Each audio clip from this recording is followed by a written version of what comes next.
नमस्कार मित्रमैत्रिणींनो, श्री स्वामी समर्थ. उद्या आहे पवित्र संकष्ट चतुर्थी. भगवान श्री गणेशांची कृपा मिळवण्यासाठी हा दिवस अत्यंत शुभ मानला जातो. अशी श्रद्धा आहे की या दिवशी श्रद्धेने पूजा, व्रत आणि प्रार्थना केल्यास जीवनातील अनेक संकटांवर मात करण्याचे बळ मिळते. आजच्या या व्हिडिओमध्ये आपण जाणून घेणार आहोत मुलांच्या अभ्यासात आणि प्रगतीसाठी काय करावे, पतीच्या नोकरी व्यवसायातील प्रगतीसाठी काय उपाय आहेत, आर्थिक उन्नतीसाठी कोणते साधे उपाय करता येतील, घरातील नकारात्मक वातावरण कमी करण्यासाठी काय करावे आणि संकष्ट चतुर्थीच्या दिवशी कोणत्या गोष्टी टाळाव्यात. चला तर मग सुरुवात करूया. बघा, मुलांच्या प्रगतीसाठी प्रत्येक आई वडिलांची इच्छा असते की आपले मुलं अभ्यासात, संस्कारात आणि आयुष्यात पुढे जावीत. संकष्ट चतुर्थीच्या दिवशी सकाळी स्नान करून भगवान श्री गणेशांना दुर्वा, लाल फूल आणि मोदक अर्पण करायचे आहे. त्यानंतर मुलाच्या नावाने मनापासून प्रार्थना करायची आहे आणि हा मंत्र आपल्याला 21 वेळेस म्हणायचा आहे.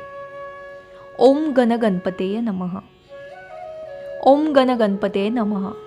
हा मंत्र 21 वेळेस आईने किंवा वडिलांनी किंवा दोघांनीही म्हणावा. श्रद्धेनुसार नियमित प्रार्थना मुलांच्या मनाला एकाग्रता आणि सकारात्मकतेकडे प्रेरित करते. त्यामुळे मुलांच्या प्रगतीसाठी ह्या गोष्टी संकष्ट चतुर्थीच्या दिवशी नक्की कराव्या. त्यानंतर पतीच्या प्रगतीसाठी काय करावे.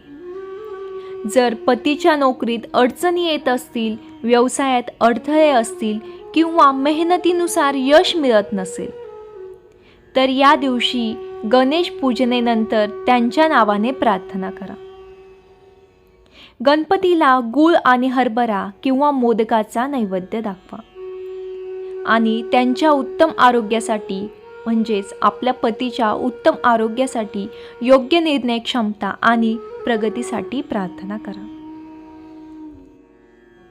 हा उपाय आपल्याला पतीच्या प्रगतीसाठी संकष्ट चतुर्थीच्या दिवशी करायचा आहे. त्यानंतर आर्थिक प्रगतीसाठी काय करावे. घरात पैशाची सतत अडचण जाणवत असेल तर संध्याकाळी गणपतीसमोर तुपाचा दिवा लावा. संकष्ट चतुर्थीच्या दिवशी संध्याकाळी आपल्याला गणपतीसमोर तुपाचा दिवा लावायचा आहे. पूजा झाल्यानंतर आपल्याला उत्पन्नाचा योग्य वापर, प्रामाणिक परिश्रम आणि कुटुंबाच्या कल्याणासाठी प्रार्थना करायची आहे. श्रद्धेनुसार नियमित पूजा मनात सकारात्मकता वाढवते आणि योग्य निर्णय घेण्यास प्रेरणा देते. म्हणून आर्थिक प्रगतीसाठी आपल्याला संध्याकाळी संकष्ट चतुर्थीच्या दिवशी गणपतीसमोर तुपाचा दिवा लावायचा आहे. त्यानंतर घरातील नकारात्मक वातावरण कमी करण्यासाठी काय करावे. संकष्ट चतुर्थीच्या दिवशी आपल्याला घरातील नकारात्मक वातावरण करण्यासाठी हा उपाय करायचा आहे. जर घरात सतत वाद, तणाव किंवा अस्वस्थ वातावरण जाणवत असेल तर संकष्ट चतुर्थीच्या दिवशी संपूर्ण घर स्वच्छ ठेवा.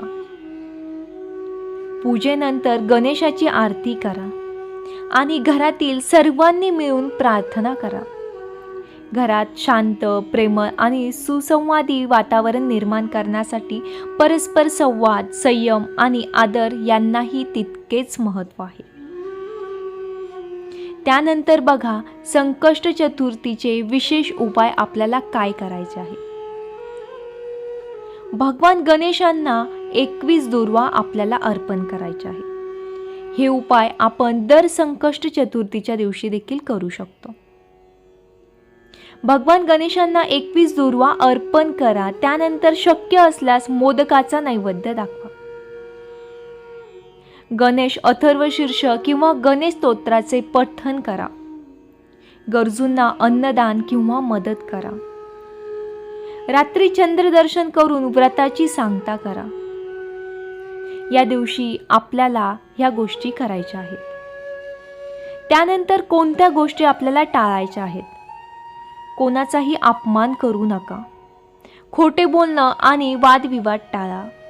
रागावर नियंत्रण ठेवा. अन्न वाया घालवू नका. शक्य असल्यास सात्विक आहार घ्या. मित्रांनो, संकष्ट चतुर्थी ही केवळ इच्छा पूर्ण करण्याचा दिवस नसून श्रद्धा, संयम, सदाचार आणि सकारात्मक विचारांचा संकल्प करण्याचा दिवस आहे. भगवान श्री गणेशांच्या कृपेने आपल्या घरात सुख, शांती, आरोग्य आणि समृद्धी नांदो. मुलांना उत्तम बुद्धी, पतीला यश आणि संपूर्ण कुटुंबाला आनंद लाभो, हीच प्रार्थना गणेशाच्या चरणी. व्हिडिओ आवडला असेल तर लाईक करा, आपल्या मित्रमैत्रिणींना शेअर करा आणि अशाच धार्मिक व प्रेरणादायी व्हिडिओ बघण्यासाठी आपल्या चॅनलला सबस्क्राईब करा. श्री स्वामी समर्थ.